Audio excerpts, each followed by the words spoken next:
the offseason is the time to fix any issues on the team. And the Jets have one glaring issue that must be addressed in free agency or the draft.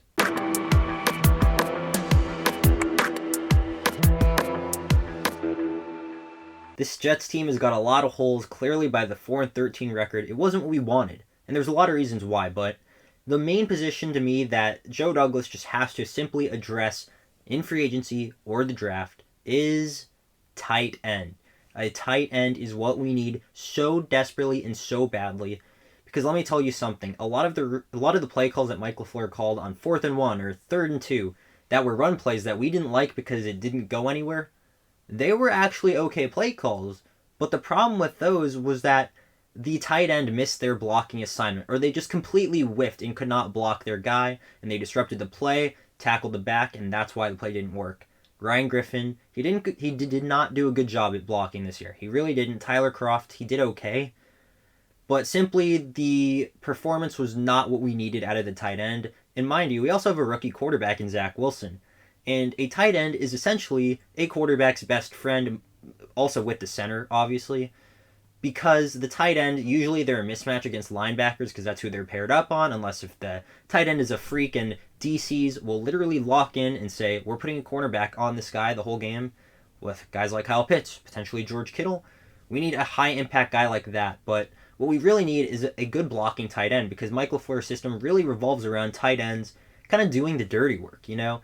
You think of these outside zone runs, usually it deals with the tight end, a blocking edge defender. Now, obviously, we're not asking him to block in pass protection for 5 seconds or something. No offensive coordinator is dumb enough to do that.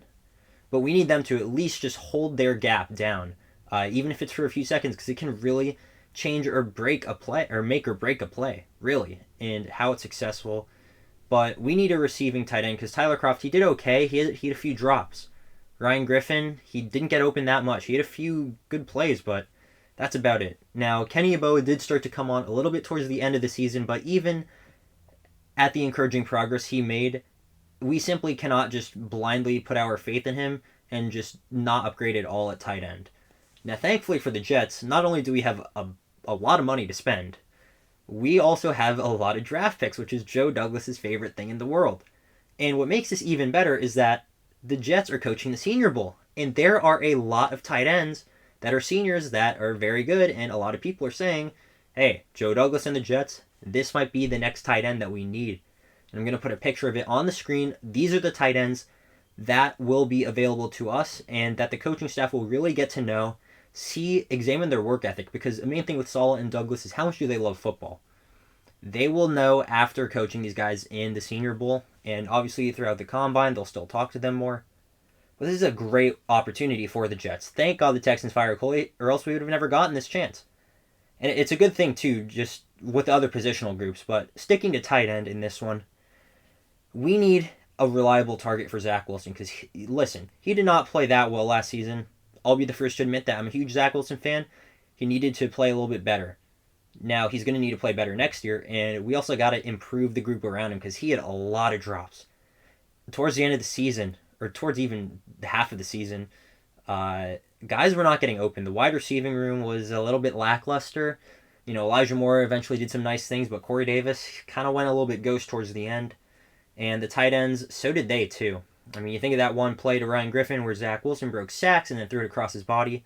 That wasn't designed. That's like one of the only times Ryan Griffin got wide-ass open. So we need to upgrade this positional group. And in my opinion, I think we need to get a guy in free agency and in the draft. Because, like I said, we cannot just bank on one hitting. Now, thankfully, there's a lot of good tight ends in this free agency class. I'll just mention a few right now. Hayden Hurst, pretty good blocker, solid receiver. David Njoku, a guy with massive potential.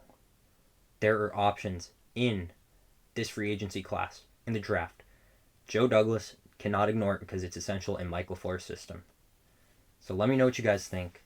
I'd love to hear anything. I'll talk about it more. I'll break down a lot of players specifically later, but not right now. So thanks for watching, and I'll see you on the next one. Peace.